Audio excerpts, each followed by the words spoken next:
যুক্তরাষ্ট্র ও ইসরায়েলের আগ্রাসনের প্রতিবাদে হরমুজ প্রণালী কঠোরভাবে নিয়ন্ত্রণ করছে ইরান। দেশটির ইসলামিক বিপ্লবী গার্ড কোরের অনুমতি না পেয়ে হরমুজ প্রণালী অতিক্রম করতে পারছে না বাংলাদেশের পতাকাবাহী জাহাজ বাংলার জয়যাত্রা। এ বিষয়ে বাংলাদেশের পররাষ্ট্রমন্ত্রী খলিলুর রহমান গত ১৯ এপ্রিল রাতে তুরস্কে এক বৈঠকে ইরানের উপ-পররাষ্ট্রমন্ত্রী সাইয়েদ খাতিবজাদাহকে জাহাজটির হরমুজ প্রণালী নিরাপদে পার হতে সহায়তার অনুরোধ করেন। এদিকে ক্যামেন আইল্যান্ডের পতাকাবাহী আরেকটি জাহাজ সৌদি আরবের জোয়াইমা টার্মিনাল থেকে অ্যারাবিয়ান নাইট ক্রুড ওয়েল নিয়ে চট্টগ্রামে আসার কথা থাকলেও ইরানের অনুমতি না পাওয়ায় সেটিও আসতে পারেনি। গত ৫ই এপ্রিল ঢাকায় ইরানের রাষ্ট্রদূত জালিল রাহিমি জাহানাবাদীর সঙ্গে বৈঠক করে পররাষ্ট্রমন্ত্রী খলিলুর রহমান বাংলা জয়যাত্রা সহ আরেকটি বাংলাদেশগামী অপরিশোধিত তেলবাহী জাহাজের নিরাপদ যাত্রা নিশ্চিত করতে সহায়তা চান। রাষ্ট্রদূত জানান, এ বিষয়ে যথাযথ পর্যায়ে ইরানের কর্তৃপক্ষের সঙ্গে যোগাযোগ করা হচ্ছে, কিন্তু এর পরেও ২ দফায় চেষ্টা করেও হরমুজ প্রণালী পার হতে পারেনি বাংলাদেশি পতাকাবাহী জাহাজ।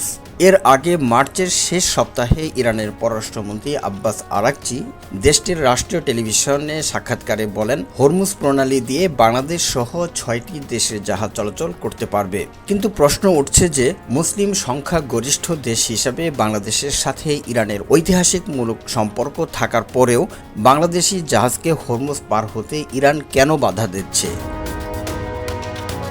এমন এক প্রশ্নের জবাবে সাবেক কূটনীতিক হুমায়ুন কবির বলেন, কোনো দেশে আক্রমণ বাংলাদেশ সমর্থন করে না। এই নীতি বাংলাদেশ সবসময় অনুসরণ করে আসছিল, কিন্তু এবার সেভাবে হয়নি বলেই হয়তো বিভ্রান্তিকর পরিস্থিতির তৈরি হয়েছে।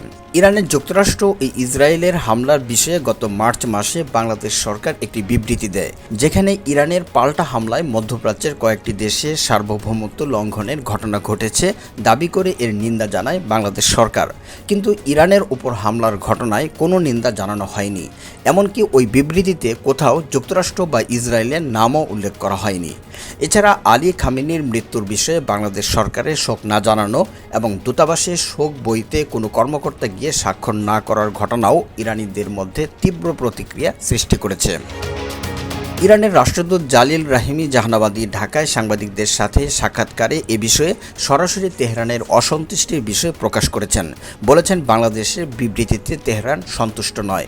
ঢাকায় পররাষ্ট্র মন্ত্রণালয়ের সূত্রগুলো বলছে, মূলত যুদ্ধকেন্দ্রিক বাংলাদেশের অবস্থানই ইরানকে ক্ষুব্ধ করে তুলেছে, যা এখন সামাল দেওয়ার চেষ্টা করা হচ্ছে।